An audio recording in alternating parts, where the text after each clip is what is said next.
My brother, welcome to Unleash the Alpha. The reason for creating this section of the course is understanding the fact that you yourself are the foundation to your kingdom. And the first section I want to dive into is the problem. The problem that we've seen, the problem that has inspired me to create this section of the course.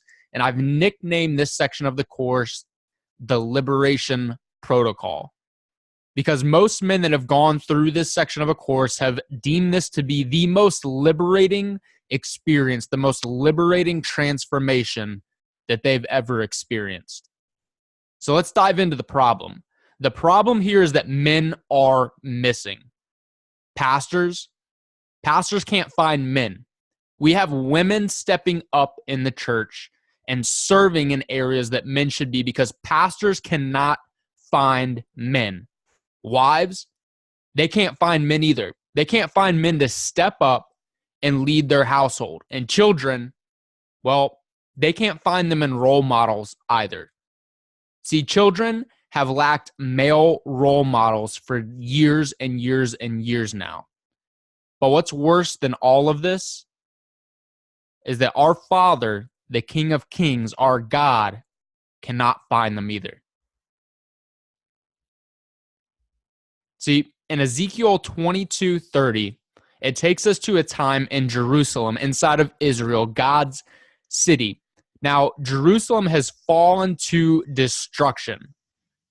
In verse 22:10, it says that we have sons sleeping with their fathers. This was the worst of the worst. Anything that you can imagine as far as sin goes was happening inside of this city and inside of God's city. Now, what this did is it created a gap between God's standards that he set for his people and the standards that society was living by at this time. And in verse 22:30, God said, "And I sought for a man among them that should make up the hedge and stand in the gap before me for the land, so that I should not destroy it." Well, there's more to this verse. Because after God said this, he said, "But I found none." Now, wait a minute. He just told us that there were sons sleeping with their fathers, so that means that there were men in the land. So why can he not find a man? Well, this is the first example that God gives us that you can be a male and not be a man. See, there were plenty of males in Jerusalem. There were plenty of males in this society. But there were no men. And this is a pattern that we're seeing in our church today. There's males in the congregation. I go to church every single Sunday. I see a ton of males, a whole room of males. But there's a lack of men. God is looking for men to carry out his will. We see this in this verse. God said, "I was looking for a man to stand in the gap." God is looking for men to carry out his will, his assignments, and to step foot in the path and purpose he has for you. But he can't find you. So the problem for you comes when God does not see you as a man, but still sees you as a male. And if he still sees you as a male but not a man, he's not going to use you because you're not ready yet. And that's the entire purpose of this course, is to build that foundation to turn yourself into a man that God can use. And so we've seen this problem throughout society for decades. And I'm going to dive into that in a second. But I think one of the main reasons, in fact, I know one of the main reasons that we see this problem, we see this trend with a society of males, but a lack of men, a lack of godly men in our churches, in our societies, in our homes, is that the most threatening weapon to Satan's dominion as a kingdom is a kingdom man on fire. A kingdom man that's out operating as an alpha that he was created to be, instead of the beta male that most men have settled for. See, men are the foundation to God's kingdom. And it works kind of like this. As men, God has assigned us to be the head of the household. And we can do a really deep study on this and dive into Genesis, where Adam was given dominion. Adam was given responsibility of naming the animals, and Adam was given the responsibility of naming Eve. And what you name is your responsibility. Now, there's some misconceptions here. And what I see often is when a man's household is array and it's chaos and out of control, they don't want to take responsibility for it. Maybe their wife is acting out of line and doing all of these things, and that might be true, and it may not be his fault, and he may not be the one causing these things, but it's still his responsibility because God has placed us as the head of the household, and the household is the foundation of our churches. Without the households, the churches would not exist. The church is a gathering of God's people. And these people are inside of households. So the household is the foundation of the church. Now, our church is the foundation of our communities. Our communities are built on the foundation of the people in our churches. Now, in modern day society, this is not necessarily true when you go into most areas, but this is the way that God has designed it. And as kingdom people, as people that are not of this earth, our communities, the foundation that they stand on is the church. Now, the church affects the community, and the community is the foundation of the cities. Now, the city is the foundation of the state, and the state is the foundation of the country. And our country is the foundation of our world. So from households, we get churches. From churches, we get communities. From communities, we get cities. From cities, we get states. From states, we get countries. And then the countries make up the world. And what's holding all of this up is God's design as the man being the head of the household. This is where we get the Atlas statue that stands in I believe it's the Rockefeller Center in New York, of the man holding the weight of the world on his shoulders. It's a very famous statue. And this seems impossible. How could God put the weight of the world on man's shoulders? It's not possible for a man to hold that weight. And you're absolutely correct. It is impossible for man to hold the weight of the world on his shoulders without God. See, a lot of people will say, oh, well, God, there's the verse that says God will never give you something that's too much for you to handle, and that's completely false. God gives us stuff all the time that we can't handle. We can't handle it without him. And when we start trying to take God out of this design, everything crumbles. See, our enemy is smart. The resistance. Satan knows that if he's able to crack the man, if he's able to crack the foundation, then all of this will come crumbling down around us. The household will crumble. The household crumbles, the church will crumble. If the churches crumble, the community's going to crumble. If the community crumbles, the city will, then the state will. And if the state crumbles, the country's going to crumble. And then if the country crumbles, the world will crumble. But it starts with breaking the foundation of the man. And so there's been an attack. Satan attacks with deceptions and lies to control you with false beliefs. Now, a great analogy that I found, I love nature and using analogies and examples. There's actually this wasp, and the way that it procreates and produces generations is it will find spiders. And this wasp will sting the spider. It will implant eggs inside of the spider, and from the toxins of this sting and from the genes that are in the eggs that the wasp implanted in the spider. See, the spider normally builds this web, and it's a really big web, and it uses the web to catch food, to eat for itself, and to exist. But when it's stung by this wasp, and these eggs are implanted, this poison is implanted in the spider, instead of building a web, all of a sudden starts to build a cocoon.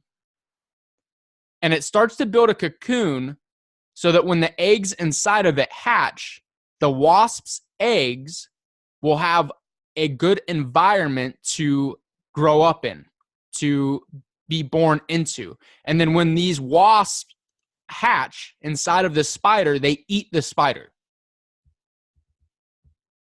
And so what's happened in society is Satan has stung us.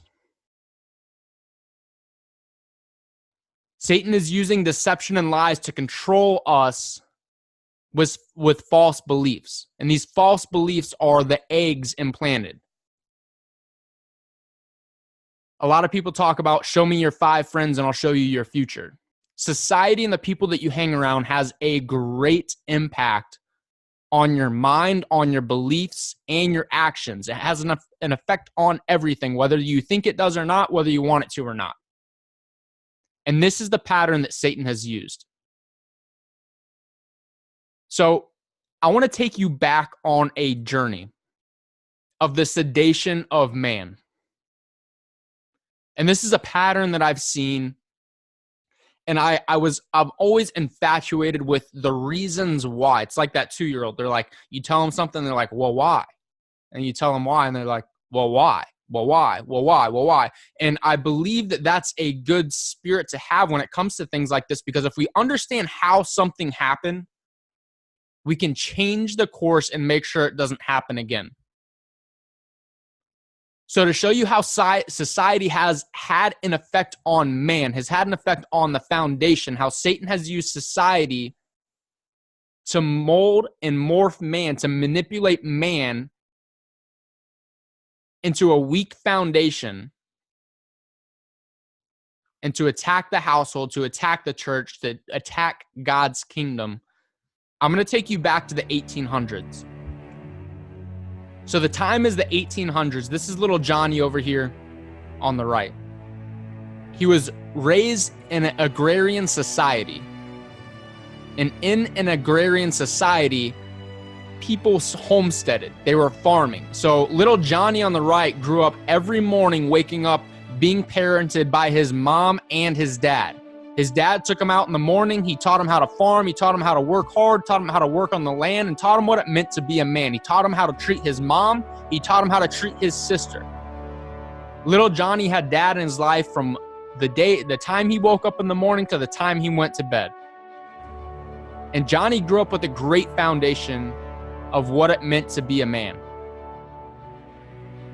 Now, Johnny, as he grew up, he entered the late 1800s and the early 1900s. At this point, we have the Industrial Revolution. And now before I go on, I want to emphasize that there is nothing wrong with the Industrial Revolution itself. It's not good, it's not bad, it just happened. But there's a lot of effects on society that mankind let it have on them that Satan has used to manipulate.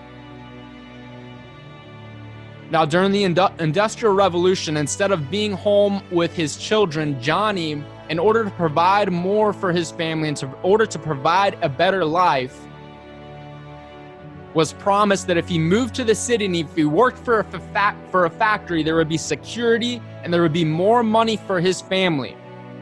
So instead of waking up in the morning and taking his son out on the farm and teaching him how to work, teaching him work ethic, well, Johnny left the house.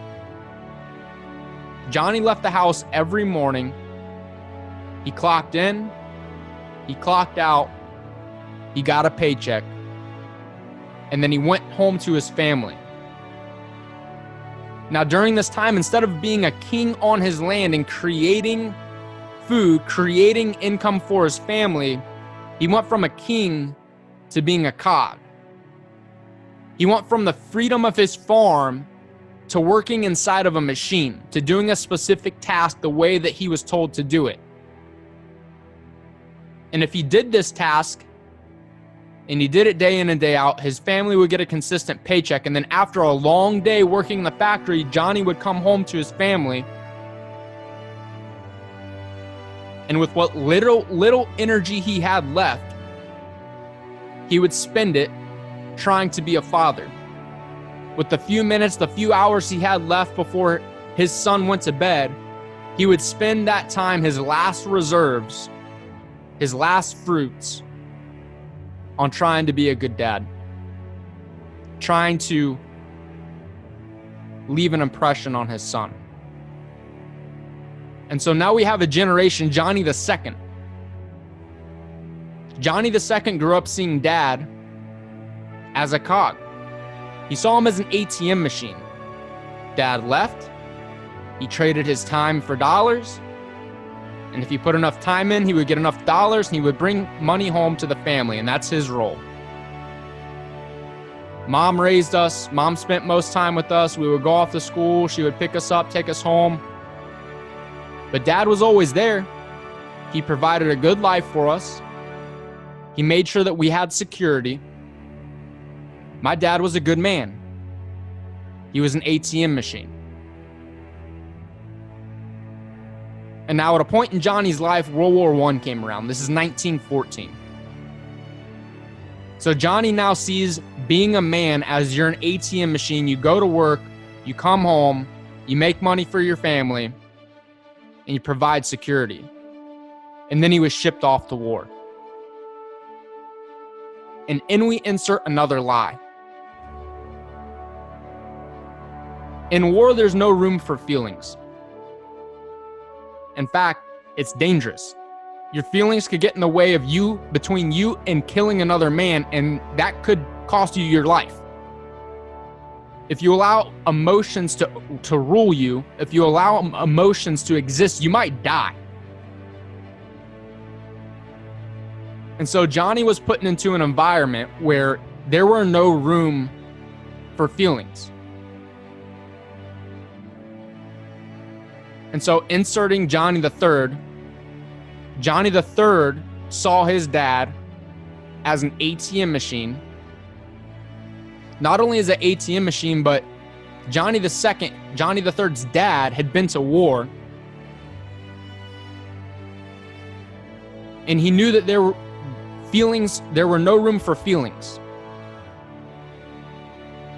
So Johnny the Third thought that being a man, he saw the example of his father, that being a man was being an ATM machine. You go to work, you put in the time, you make the money for your family, you come home, and you know what else? You don't complain about it. You don't talk about it. You don't show emotions, because emotions equal weakness. And this brings us to the man on our right. This is my grandfather. This is not actually a picture of my grandfather. But this man of go to work, make the money, come home, don't complain about it. Emotions equal weakness. That's what my grandfather was like.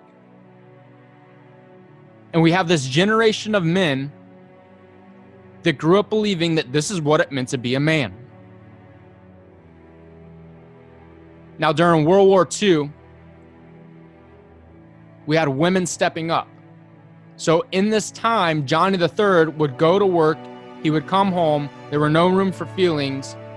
Then they were shipped off to World War II. During World War II, women stepped up. Women started making the money. They started supporting the household. They started doing the jobs that men would normally do. And so we have Johnny the Fourth rolls along. And he learned from his dad that you're an ATM machine. You have no feelings. You don't show emotion, because emotion equals weakness. Mom runs the house. And then during this time, we have the women's rights movement, which is a good thing, okay? Women are equal in a lot of ways. They should be treated equally in a lot of ways. In a lot of ways, they should be treated better than men, right? But there's this twisted version that came about that said, instead of we are equal, it said that we are the same. We're the same, and guess what? We don't need you men, because we can do everything that you can, because we're the same. And now this is just another lie that was injected into society. Women are equal, but you can never tell me that a woman is the same.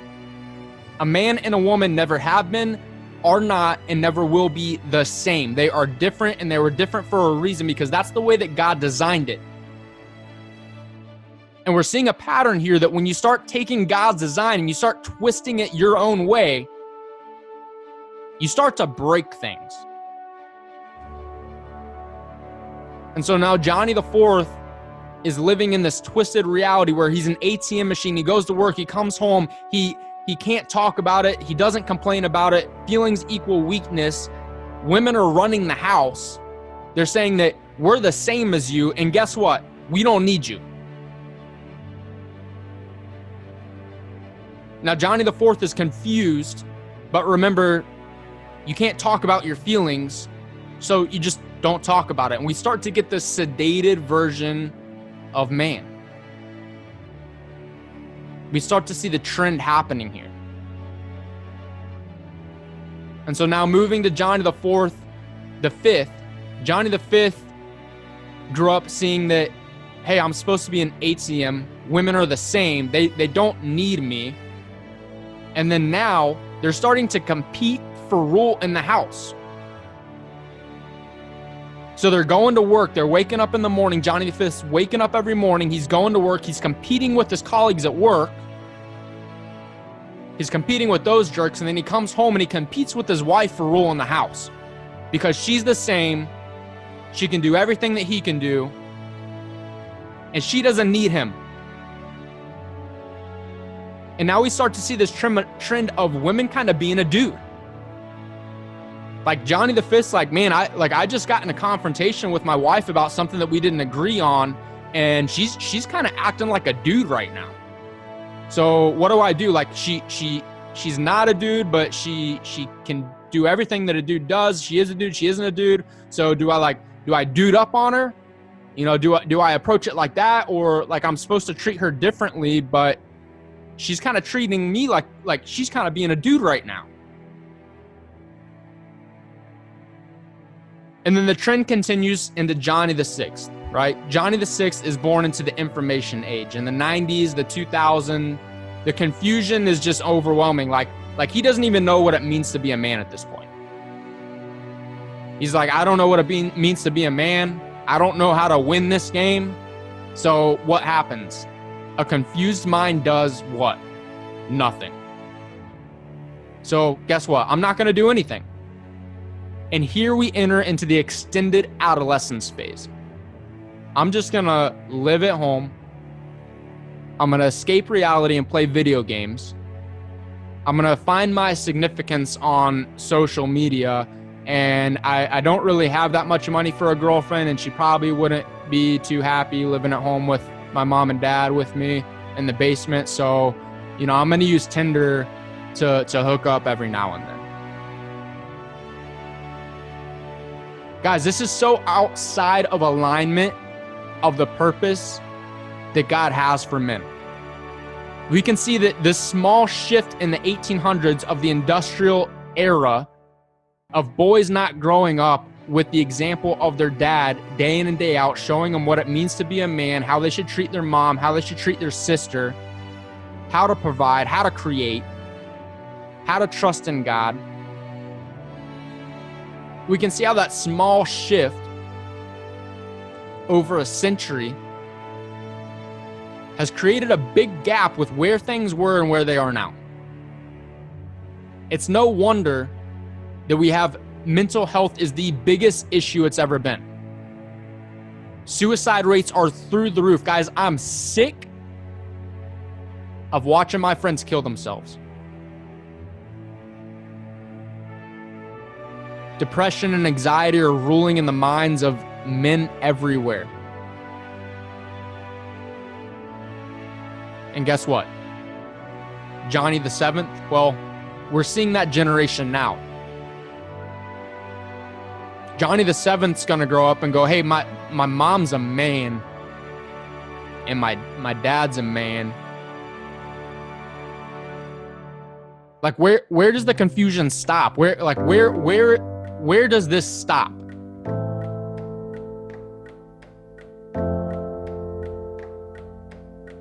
And so these two people on the right side, as men of God, we have to understand that we're called to love these people. But I'm going to tell you right now that these two people have royally screwed this next generation. Like, I can't even imagine the world of confusion that kid is going to grow up in, that these kids are going to grow up in, and this is going to become normalized, right? And so our world feels like it's falling apart around us. And it feels like it's falling apart around us because it is. Because the foundation has been cracked. And if you crack the foundation, everything else falls.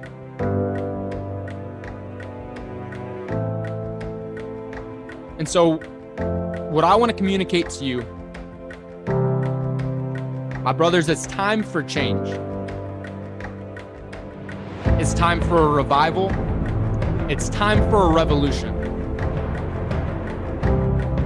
It's time to go on a crusade to take back our rightful position as a man, as the king of our dominion. It's time to change a generation of men before it's too late. So I have a question for you. Are you willing to put in the work for change? Are you willing to put in the time? Are you willing to put in the money? Are you willing to put in the effort that it takes to develop yourself into a kingdom man, into a biblical businessman that shows up and dominates in all areas of your life? So my brother, are you with me?